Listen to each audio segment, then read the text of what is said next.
Almond Grove, it's Wanted. Ralphie Rabbit, the Book Burglar.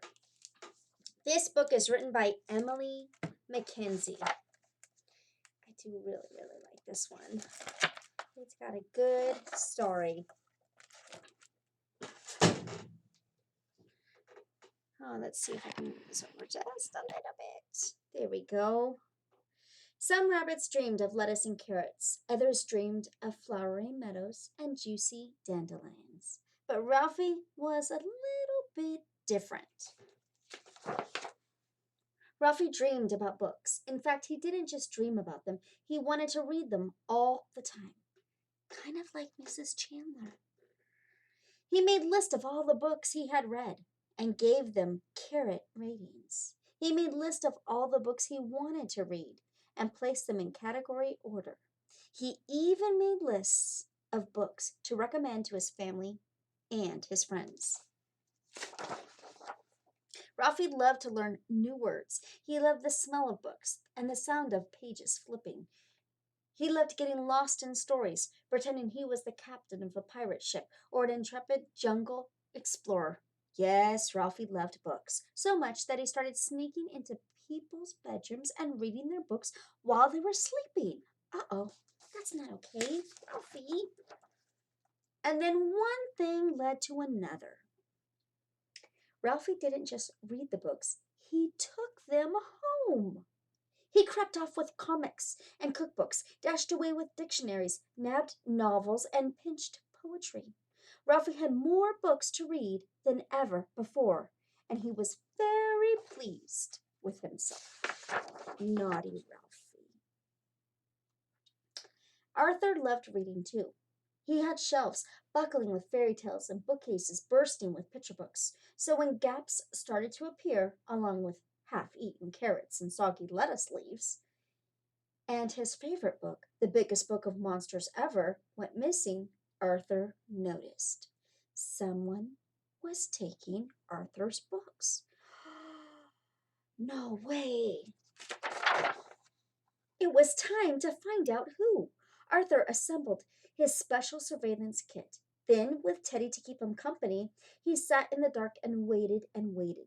Soon he heard a rustle. Arthur frantically rummaged for his camera and his binoculars. He shined his flashlight into the dark corners of his room, and that's when he spotted Ralphie. "Stop! Come back here, you little bunny book thief!" Arthur cried. But it was too late. Arthur was furious. He told his mom, but she just laughed. "A bunny book thief?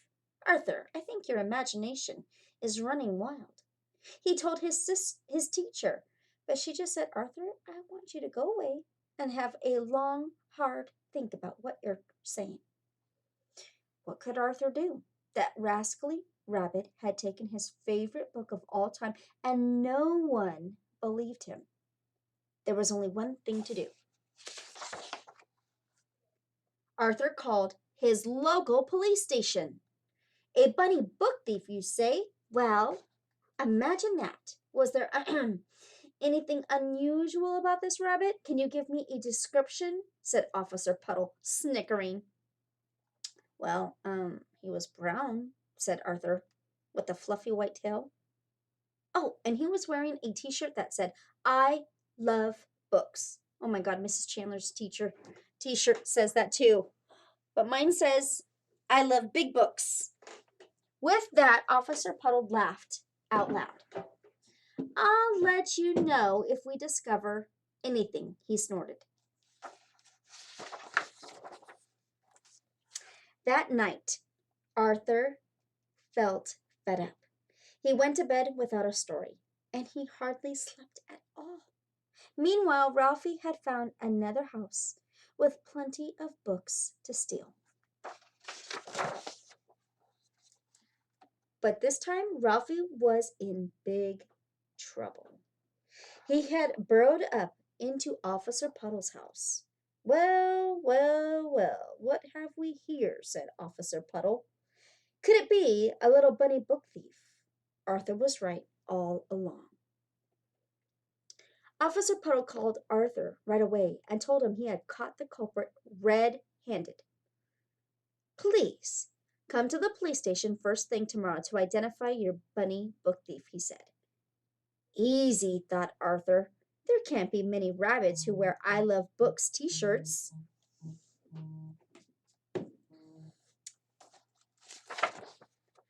But he was wrong. Arthur had never seen so many rabbits, and they were all wearing them. This was going to be harder than he thought. But then Officer Puddle pressed a big red button. An alarm bell rang, and a conveyor belt of goodies started moving in front of the bunny lineup. As lettuce leaves, carrots, apples, and dandelions whizzed by, all the rabbits began to feast, except for one. Ralphie just wasn't interested until a very special treat passed by. Ralphie couldn't resist. In a frenzy, he started flicking through a pile of books. "Ha! Gotcha," said Officer Puddle. "You are in big trouble." "I'm sorry," stammered Ralphie. "I just can't get enough books." "You can't just go around stealing them," said Officer Puddle. "You'll have to put them all back." Suddenly, Arthur began to feel sorry for Ralphie. After all, it was only because he loved books so much that he had managed to get himself into trouble. "If you want lots and lots of books to borrow," said Arthur, "I know exactly where you can get them." Can you think of a place that we can get lots and lots of books? Please say library, please say library, please say library. Did you say library? I hope you did. The library! That's right. Ralphie and Arthur are best book buddies now, and love reading together whenever they can. And they especially, Ralphie, always takes the books back. The library is their favorite place. And it says, "Note to reader. The next time you stop by your local library, be on the lookout. You just might, spot Ralphie and Arthur reading there too." The end. Thanks for reading with me.